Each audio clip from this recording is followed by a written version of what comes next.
So let's go over what we saw in our reading for today. Quick synopsis of the action and what's happening with the characters. All right, first of all, we see Olivier talks to Pisano, Luca Pisano, his friend, and he tells him about having been stabbed to death. And he says, like, you know, they're blaming the Jews for this. They're out there, they're going to kill them. And he urges Pisano to go to the authorities and tell them, like, you know, that actually what really happened was her husband stabbed her to death. And Pisano laughs him off. He says, no one's going to listen to me, right? No one's going to listen. And so instead, he flees from the city. He leaves Avignon. And as he's leaving, uh-oh, I feel a little bit sick. Oh no, I'm dying of the plague. And so as he's leaving, like Altier before him, right, he leaves and he dies of the plague. And he's then, we're told, forgotten, completely forgotten by history. Right? The name that he mentions is Vasari, right? You might remember that name in the reading. It's the name of Giorgio Vasari, who wrote like a long series of biographies of all the famous painters from the Renaissance period, right? And so he says, you know, Luca Pisano, conveniently enough for Ian Pears, is left out of that book, right? Because he dies in obscurity. Okay, we then see that Julien arranges a meeting between Bernard and Marcel, and he says that, Marcel, you must let Julia go as soon as I set this up, right? Must let Julia go.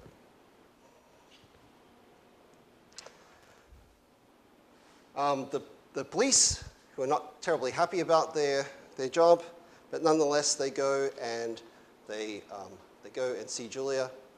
And remember, she has all these forged documents that say she's not Jewish. But something sort of snaps inside of her when they come to the door and they ask if she is Julia and if she is like the person they're looking for.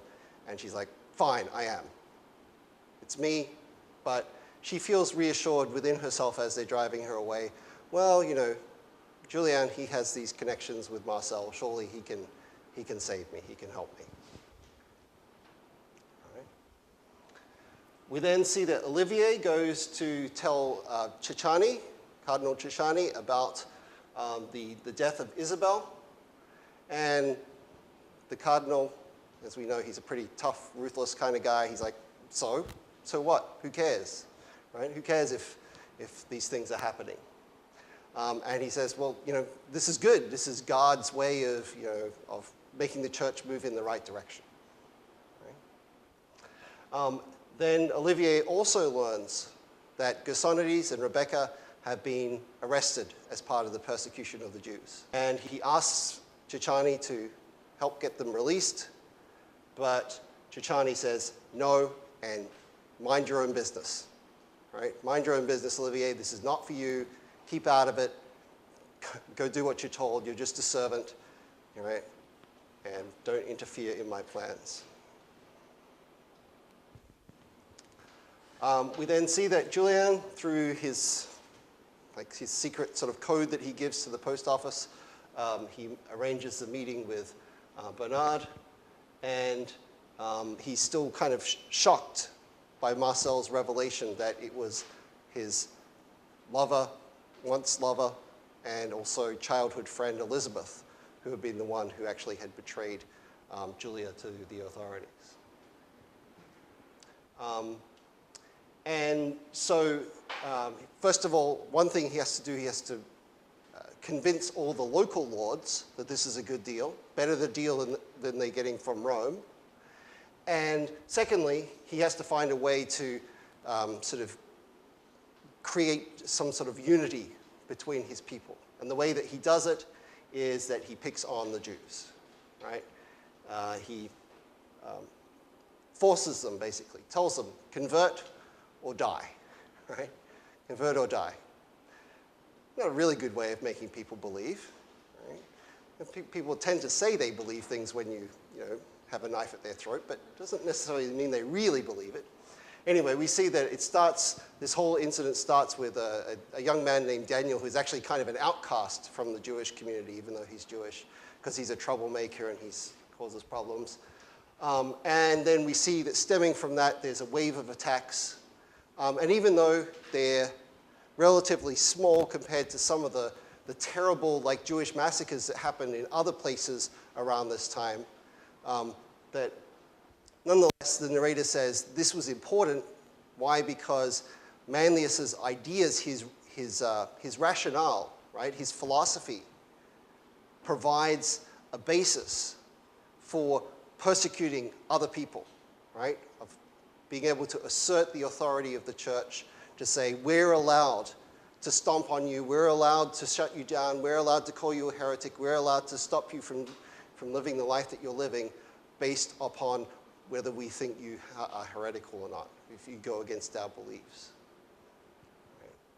And so he says this lays a kind of philosophical foundation that would continue for hundreds of years. Right? We see then that Julien goes back to his old high school. Right? The word that's used in the novel is lycée, which is the French word for high school. Right? Goes back to his old high school, which is now a prison, funnily enough. Right? Sometimes high school could already seem like a prison. Now it actually is. And then he has, as he goes in there, he has this memory, right, of Bernard taking his pocket knife, his penknife, and carving an anti-Semitic, an anti-Jewish slogan on the teacher's desk. Right?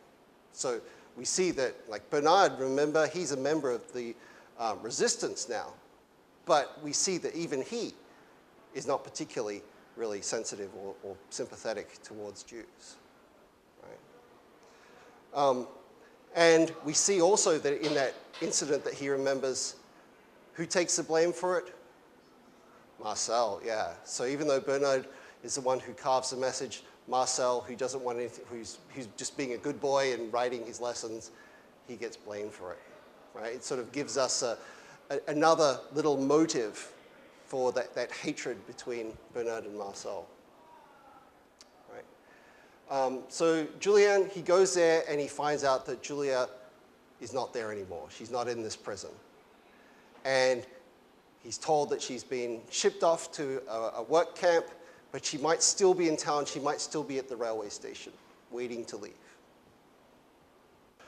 to slip into the palace to see the Pope Clement. Right? Remembering that normally, just like with Isabel, normally she wouldn't have been able to just go and visit Pisano by herself, but the plague makes this possible. So too, it makes it possible for Olivier to see the Pope. Normally, he'd be too heavily guarded to get close. Olivier tells the Pope Clement about the basics of what Ciccani is plotting to do. Right? Basically, he tells him he has this plot to drive him out of Avignon, right, and to destabilize the papacy. And in return for revealing the details of the plot against Clement, right, he says he wants Gasonides and Rebecca to be released and for the church to stop its policy of persecuting the Jews. All right.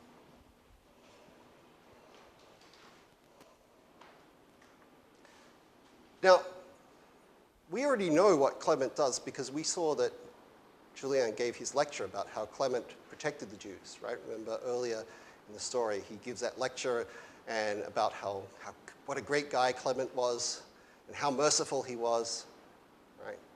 But the Clement that we see in Olivier's time is not a particularly nice guy, right? And he says, well, why shouldn't I get rid of the Jews? I hate the Jews.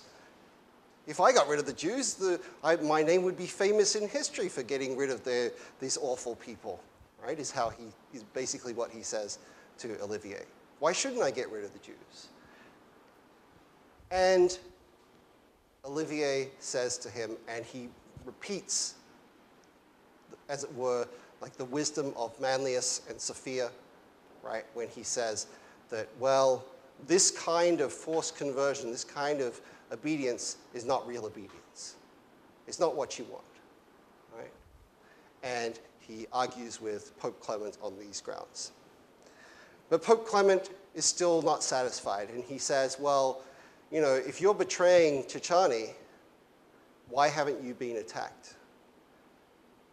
And Olivier says, well, this will be your guarantee, right? This will be your guarantee. Is that I know Chichani will soon find out that I have betrayed him. So if someone comes and attacks me, right, you'll know that I was telling the truth about the plot, right? So if I'm attacked, Olivier says, you'll know that what I'm telling you is true and that Chichani has this plot against you, right? And if I'm lying, well, Clement says, if you're lying, then I'm going to kill all the Jews, right? So this is the wager that Olivier sets for himself. Right? Okay, so that's where we left off with our reading in terms of the summary of the plot. And I want to look first of all at some of the differences between the intentions of some of our characters and the outcomes that they're looking for. Now, a couple of classes ago, we discussed about how we thought Chichani was a bad guy, right? And we thought he was a bad guy because even though he doesn't personally hate the Jews, right? He doesn't have anything against them personally. He's not particularly prejudiced. He doesn't mind, like Olivier going to see Gersonides, for example, right? But he is, at the same time, he's willing to use the general prejudice against the Jews for his own political purposes, right? And we said that he was a bad guy for doing that, right? And I pretty much agree with you on that.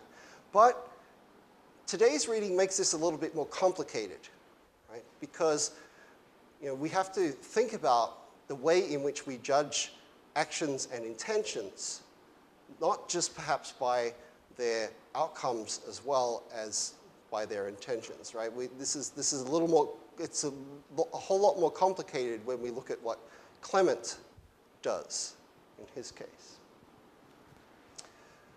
So we can see that what we saw earlier about Chichani and Chichani using the Jews as sort of a political piece for him to just use and exploit for his own purposes has already happened previously in history in the story with Manlius, right? Manlius had done exactly the same thing, right? He needed a scapegoat, he uses the Jews, right? So there's a kind of mirroring between these two characters, right? They do the same strategy. They use the Jews as their scapegoat in order to establish their power and authority. And we see this quote here, thinking about what was the intention behind it. Was this a deliberate policy, the narrator wonders? Was this something that was intended, right? So if we see here, this is on page 195 of your course packet.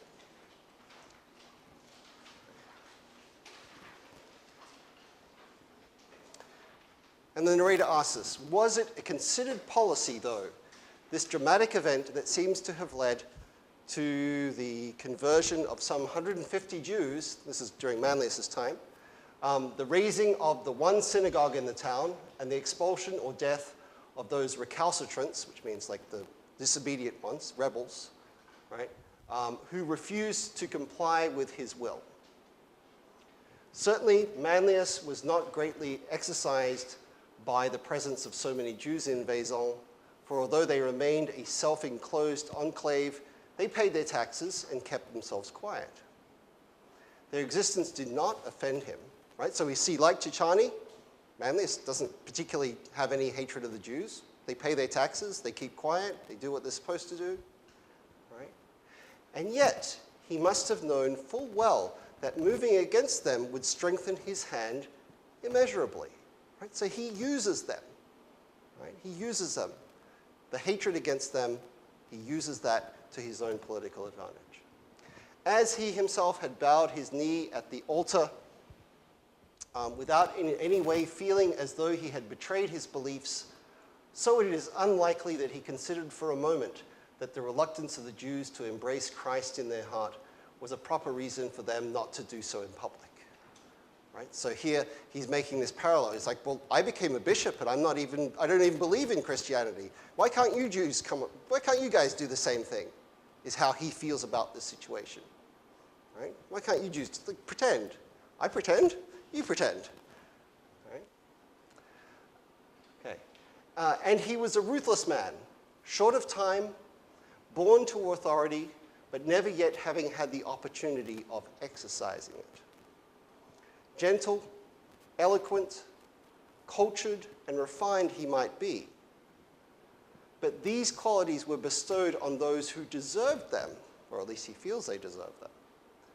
And that was a narrow circle, right? So only his close friends get to see the nice side of Manlius, the cultured side, the learned side, right? Only his close friends get to see that. Guess what others see? To others, he was, all admitted, just and fair, but he would brook no interference with the proper exercise of his authority, right? So we see here that Manlius has this very distinct policy, right? That with his close friends, he's cultured, he's civilized, he's educated, right? He's willing to engage in debates and exchange ideas and be good friends. But those who are outside of his circle, that are part of his political duty, he is fair, but he is one tough guy to deal with, right? You do not want to mess with his authority, because if you go against his word, if you go against his authority, he will crush you, right? So he has these two sides to him, but they work within different circles. Public circle, public sphere, as opposed to his closed circle of friends. So we see here that the way in which Ian Pears emphasizes that Manlius, he doesn't hate the Jews. Ciccani doesn't hate the Jews. But he is willing to use them for his own advantage. And we see this, again, reiterated here a couple of pages later, where we're told that Manlius regarded the Jews with no more disdain than he regarded Goths, Huns, slaves, serfs, and townsmen. Basically, anyone not of his family or rank, right?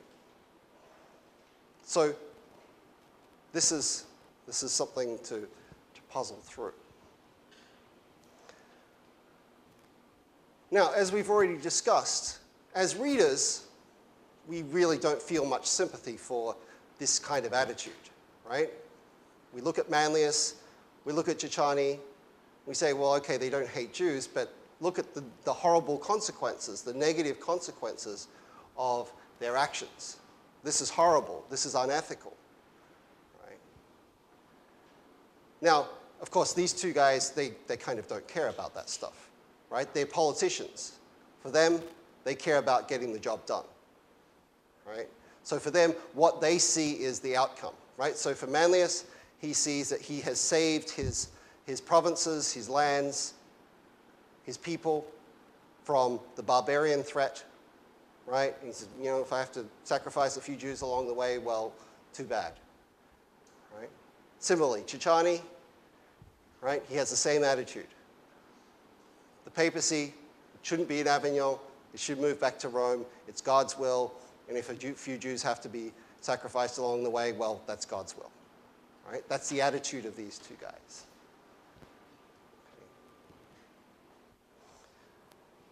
Now, these kinds of judgments, they're kind of easy for us to make, though, because we see those negative consequences, and we judge the situation according to those outcomes. But Ian Pears makes things a bit more complicated when we think about the example of Pope Clement through this same kind of lens, right? Now, remember, as I mentioned earlier, there is, earlier in the story, earlier in the novel, there is Julian's lecture on the history of the Jews in Wesel and or in this part of the country, and he talks about like Pope Clement, and he represents him as a good guy, right? He steps in to save the Jews. He must have been merciful and kind and a good man, right? And so this is how Julien represents him, right, in his lecture. So he, that is Julien, once talked elliptically about Jews by delivering a talk on the Avignon papacy in which he mentioned Pope Clement and his act of mercy during the plague, protecting the Jews against those who thought them responsible for the infection. Would he have done such a thing had he not been French? For reason and mercy was bred in the soil of France, breathed in the air. It was part of the national spirit. He's like, we French guys, we're so nice. We're so merciful. We're so good, right? That Pope Clement, he's just part of that long tradition of us French being so great. Ian Pez is, he's English, so he's poking a little bit of fun here, although he does also speak French. So, is this the impression that we get of Pope Clement when we see him talking to Olivier? Does he seem like a merciful, nice, kind man? No, not at all, right? He's rude, he's abrupt, he's crude, he's selfish, right? And most of all, we see that he actually does, unlike Manlius and unlike Ciccani, he kind of does seem to share a prejudice against the Jews. Right? So he tells Olivier, right? Tells Olivier, if I got rid of the Jews, that would be a great thing for the church. Right? He says to him, I wish to do something which will make my name light up history, Clement said. I will be remembered as the man who rid the world once and for all of the scourge of these people, who eradicated a daily offense against God.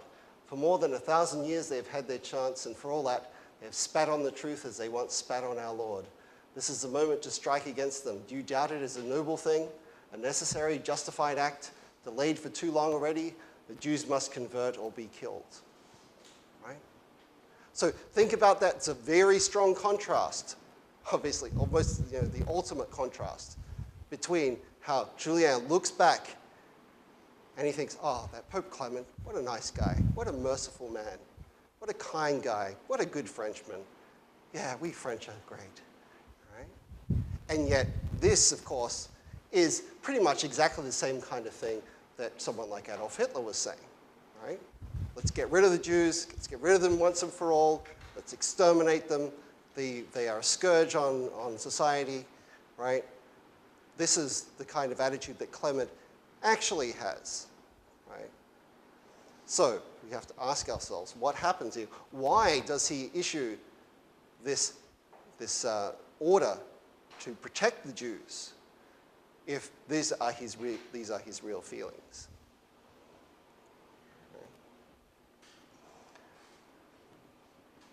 Well, what is actually happening, and as I said, this is where it gets complicated, is that we were judging Manlius and Ciccani for using the Jews as their political piece, right? Their thing to just use for their own political purposes without actually caring about them. But what we see here is that Clement is actually doing the exact same thing, right? He doesn't care about the Jews. He hates the Jews. But we see that he is willing to use them for his own political ends, right? And in this respect, we have to think about, is he a good guy? Well, remember we saw that Julien thinks so, but he doesn't really know what Clement is like. He judges him from the outcome of his actions and then falsely attributes good intentions to Pope Clement, right? Whereas we actually see from Olivier's encounter that actually Pope Clement is really just like Ciccani and just like Manlius, right?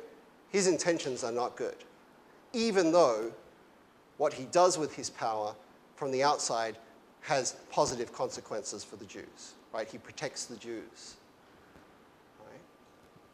So you can see that this complicates the question, right? Is it okay, right? Is it really good? Let's say if you're like Clement, you actually hate the Jews, you have prejudice against the Jews, you're willing, as we see, if Chichani had not been plotting against him, he was willing to actually exterminate the Jews, to kill them all, right? But instead, for political reasons, not for reasons of mercy or kindness or Christianity or anything like that, right? He sends out this order to preserve and to save the Jews. Is he a good man? Is that a good deed? That's where it becomes really complicated, right? Because on the one hand, we do see that the outcome is a good one, right? We do see that the outcome is one that is merciful, that saves the Jews, that stops the wave of hatred of them against them, at least in Avignon and in France. Right? But on the other hand, we see that his actual motives, his intentions, are not good, right?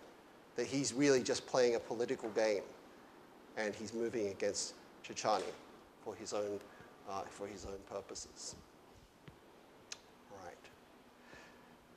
Now, the second idea I want to take a look at today has to do with the question of a question that actually comes from a very first reading of this novel, and that was when Julien was writing his article about Manlius, and he notices that there are the two Manliuses, right? The two Manlius Hippomenes. Yeah, it's got a hard last name to say. And so these two sides of Manlius, Julien is very puzzled by. And it becomes even more difficult to reconcile these two as we see their different behavior towards the end of the novel, right? And in particular, I want to contrast the ideas of Manlius and how he enacts his ideas and compare them to what Olivier, right, we've seen is guided in his approach to Clement and in his arguments with the Pope, right? He's guided by the ideas and the wisdom that he's read from Manlius's The Dream of Scipio, right? So they are both using the same ideas, the same wisdom, the same philosophy, and yet Manlius comes to one conclusion that is the absolute opposite of the conclusion that Olivier comes to, even though they're using the same ideas, right? So this is a very curious phenomenon. Right, so we see here the first quote, which is on page 198 of your course packet. We see that Manlius wants to be remembered as a great thinker, as a philosopher, as a man of letters and of great thought, right? A cultured man. And yet, what this quote shows us is that his legacy has been something of a negative, an evil, authoritarian one, right? His ideas providing the basis for persecuting those who think differently, who might have other ideas, who want to pursue other ways of thinking, other ways of existing, other ways of living, right? And he provides a philosophical and religious basis for persecuting those who think differently, for those who are, as it were, disobedient to the rules. So, together. Manlius wished to be remembered as a man of letters, the voice of reason, a philosopher. This he intended to be his immortality. But all of this was buried for 900 years until Olivier briefly unearthed his work, and it was then lost again until Julien discovered it in the Vatican archive. Instead, such influence as he had came through a trifle, like a small thing, an instinctive response to a political problem that he had largely forgotten about only a few months later.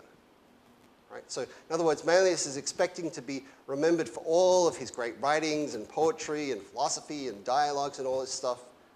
But the thing that he's actually remembered for is his sermon about the persecution of the Jews. This is the thing that has the most effect on history. For in one sermon, he managed to bind all the diverse elements of disapproval into a coherent polemic, or polemic means argument. He asserted not merely the right of the church to insist on conversion, but also its duty to eradicate false belief by whatever means necessary. Right? In other words, if you don't believe, the church can force you to believe by whatever it likes, torture, imprisonment, whatever. Right? It can force you to convert. Manlius, he's saying, provides the justification for this. His learning, skill, and eloquence were bent to the task of asserting the church's right, and in turn, his right as a bishop, to absolute control. And he brought all his scholarship, everything he had learned, to the task of weaving the proofs necessary to back up his desires. Right? So, in other words, the contradiction of Manlius is that he has brought all this learning, all this civilization, and he's used it all to create a philosophy that justifies him having ultimate power and control, right? As a bishop, he should be able to tell you, you have to convert, you have to obey, you have to do this. I have absolute control over you as a representative of the church, right? Is the logic, the argument that he comes up with, and that leads him to persecute the Jews, right? So think about, that's one conclusion that comes from Manlius's ideas. Right? And yet, when we see Olivier go to see Clement, and remember he's been up all night, he's been thinking about like these ideas from Manlius, he hasn't got his friends to talk to, so he thinks back to the dream of Scipio, and he's like, you know, what would Manlius say about this? And what does he come up with? Well, when Clement says, well, I'm going to force the Jews to convert or die, this is what Olivier replies. It's the absolute opposite of what Manlius comes up with in his sermon against the Jews. Right? Olivier says, this is his words to Clement, a conversion by force cannot be pleasing to God, only to men. The Lord built his church on love and faith, not on lies and threats. Obedience is nothing without faith. Right? It's like, what's the point of making these Jews believe, right, when you're really just forcing them to believe? They're not really like converting, right? You're forcing them to do this. When St. Peter took up a sword against the soldier, right, he took that sword from him and healed the man's ear. Right? This is from when Jesus is arrested by the Romans just before he's crucified. Right? His disciple Peter tries to defend him, and he like attacks the Romans, and he cuts off a guy's ear. Right? Peter does. These Peters, they're troublemakers. And he cuts off the guy's ear, and then Jesus like says, no, Peter, don't do that. Don't fight back. And he heals the man's ear. Right? And you are his heir on earth. Right? Now, this is because the tradition is that same Peter becomes then like Saint Peter, and he is the foundation of the church, right? According to the instructions of Jesus, right? Remember that Jesus tells Peter that you will be like I'm changing your name from Simon to Peter because Peter means rock, and you'll be the rock on which will be the foundation of the church, right? And so it's traditional that St. Peter is seen as the foundation of the church and also the first pope, right? So each pope after that is the successor to St. Peter, right? So here Olivier is saying, like, look, you're the pope, right? You're meant to be the successor to St. Peter, right? Follow in the steps of that great guy, right? Of that saint, right? You should follow in his spirit. Right? You are his heir on earth. Take the sword from Chechani's hand as well. Right? Do not do what he suggests. Rather, do the opposite.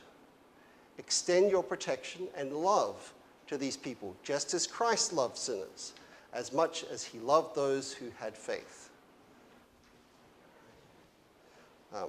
Live up to the name you chose when you ascended to Peter's chair. Be clement, which means like kind or nice, or mild. Be clement by nature as well as by name. Let that be your memorial. Right? So notice there is like these two speeches are absolute opposite of each other. Right? Manlius takes the ideas that he has been working with Sophia and Neoplatonism and all these other ideas, and he turns it into this speech against the Jews that says, I have the authority to do whatever I want, and you may not disobey. You are not allowed to disobey my authority. We then have Olivier take those same ideas from Manlius's Dream of Scipio, and he comes to the conclusion, well, authority that just tells you what to do without you actually willingly obeying is worthless, right? In fact, you should get people to, you should be merciful to people, you should be just to people, you should treat them well, and you should follow Christ's example and St. Peter's example of protecting and being merciful to other people, right? So notice these two very different outcomes in terms of, even though they're built on the same philosophy, the same ideas, that they are different in nature. Okay. Remember too, we saw earlier this is in the speech from, sorry, not the speech, from it's actually called a papal bull. It's a strange name, but it means like a command from the Pope, right? From the quotation that Julian gives from this papal bull or papal command is quoted earlier in the lecture that Julian gives. And this is what the Pope says, right? He echoes those words that Olivier just gave, right? In which the Pope then says in his edict to protect the Jews, he says, they shall not be compelled because obedience without faith is worthless. They shall not be punished because punishment without understanding is pointless, right? So when the Pope actually does issue his protection of the Jews, his command, you shall not hurt the Jews, he actually echoes the words of Olivier, who we know is also echoing the wisdom of Manlius, who in turn has learned from Sophia, who in turn has learned from her teachers, etc. Right? So these ideas are being passed on and on. And this is to continue from that same quotation.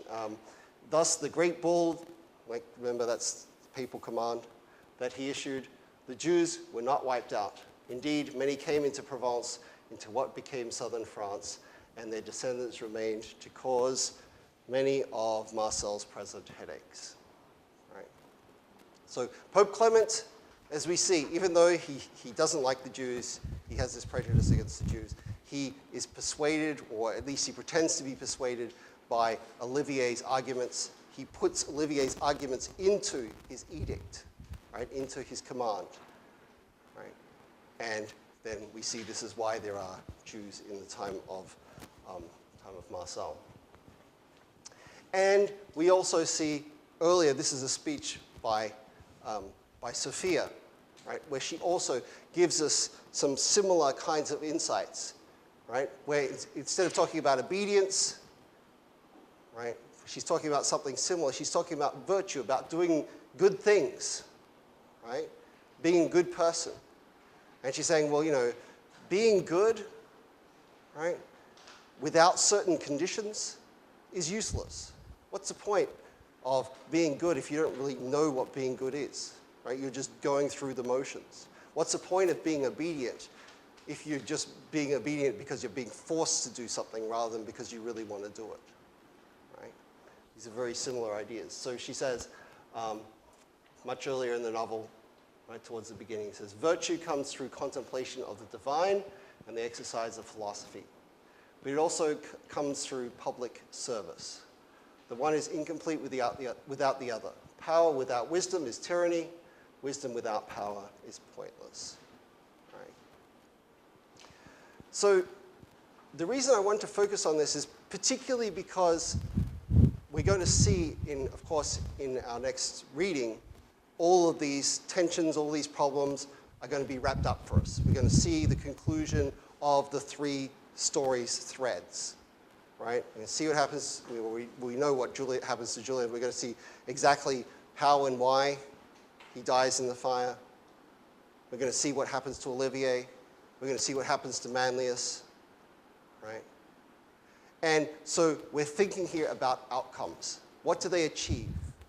What is the purpose of their choices? What are they looking to get? What is the outcome they're looking to get? But also, we're wanting to think as well when we're evaluating them as characters and evaluating their choices, we're also thinking about their intentions. Why did they do what they did? What was their purpose? So these are two different ways, two overlapping ways in which we can think about the value and the ethics of characters, right? What are their intentions? Why do they do things? Is it for good intentions or bad intentions? And what is the outcome of what they do? Does it produce something good or does it produce something evil, something wrong? Right? So we can see it's quite a complicated question. We saw with Clement, he's a bad guy, right? He hates the Jews, but nonetheless, he does something merciful, even though he does it for political reasons, right? He doesn't do it because he likes the Jews. He doesn't do it because he ultimately is a good guy. He does it because it's to his political advantage to protect the Jews, to get past Chichani. So is he a good guy or a bad guy? Well, I'll leave that to you to decide. I can't decide, right? And similarly, if you have good intentions, but then you fail to achieve your goal, well, what are those intentions worth? Is it still worthwhile what you did, right? And that's the other thing for us to consider, right? Outcomes, intentions, those are two very important things, especially once we know the end of the story, once we know what happens to our main characters, then we can certainly, especially since we're going to be talking about it in the exam, how do we evaluate their successes or failures or however we see their choices in their lives.